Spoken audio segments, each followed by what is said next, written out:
Assalamualaikum warahmatullahi wabarakatuh. Perkenalkan, nama saya Nabila Suwana dengan NIM 2214020063, Prodi Pendidikan Bahasa Arab, kelas B, Fakultas Tarbiyah dan Keguruan, Universitas Islam Negeri Imam Bonjol Padang. Baiklah, saya di sini akan mempresentasikan materi saya tentang kemajuan dinasti Bani Umayyah. Kemajuan dinasti Umayyah. Bani Umayyah terkenal sebagai suatu era agresif di mana perhatian bertumpu pada usaha perluasan wilayah dan penaklukan yang terhenti sejak zaman kedua Khulafaur Rasyidin terakhir. Menurut Profesor Ahmad Syalabi, penaklukan militer di zaman Umayyah mencakup 3 front penting, yaitu sebagai berikut. 1. Front melawan Roma di Asia Kecil dengan sasaran utama pengepungan ke ibu kota Konstantinopel dan penyerangan ke pulau-pulau di Laut Tengah. 2. Front melawan Afrika Utara. Selain menundukkan daerah pasukan Muslim, juga menyeberangi Gibraltar, lalu masuk ke Spanyol. 3. Front Timur, menghadap wilayah yang sangat luas, sehingga operasi ke jalur ini dibagi menjadi 2 arah. Yang satu menuju utara ke daerah-daerah di Sungai Jihun atau Amu Darya, sedangkan yang lain ke selatan menyusuri Sain, wilayah India bagian barat. Selanjutnya yaitu masa kehancuran dinasti Umayyah. Meskipun kejayaan dinasti Umayyah telah diraih, ternyata tidak bertahan lama, dikarenakan kelemahan internalnya dan semakin kuatnya tekanan dari pihak luar. Menurut Dr. Badri Yatim, ada beberapa faktor menyebabkan dinasti Umayyah lemah dan membawanya dalam kehancuran, yaitu 1. Sistem pergantian khalifah melalui garis keturunan yang tidak sesuai dengan tradisi Arab.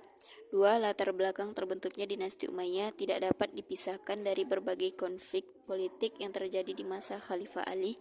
3. Pada masa kekuasaan Bani Umayyah, pertentangan etnis antara suku Arabia Utara dan Arab Selatan sudah ada sejak sebelum Islam semakin runcing. 4. Lemahnya pemerintahan Bani Umayyah disebabkan oleh sikap hidup mewah di lingkungan istana sehingga anak-anak khalifah tidak sanggup memikul beban kenegaraan, makalah mereka mewarisi kekuasaan.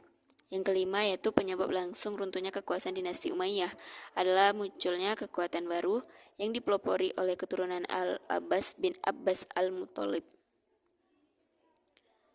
Selanjutnya yaitu masuknya Islam di Spanyol. Spanyol diduduki umat Islam pada zaman Khalifah Al-Walid 705-715 Masehi, salah seorang khalifah dari Bani Umayyah yang berpusat di Damaskus. Sebelum penaklukan Spanyol, umat Islam telah menguasai Afrika Utara dan menjadikannya sebagai salah satu provinsi dari dinasti Bani Umayyah.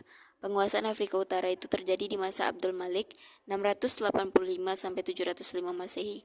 Dalam proses penaklukan Spanyol, terdapat 3 pahlawan Islam yang dapat dikatakan paling berjasa memimpin satuan-satuan pasukan ke sana.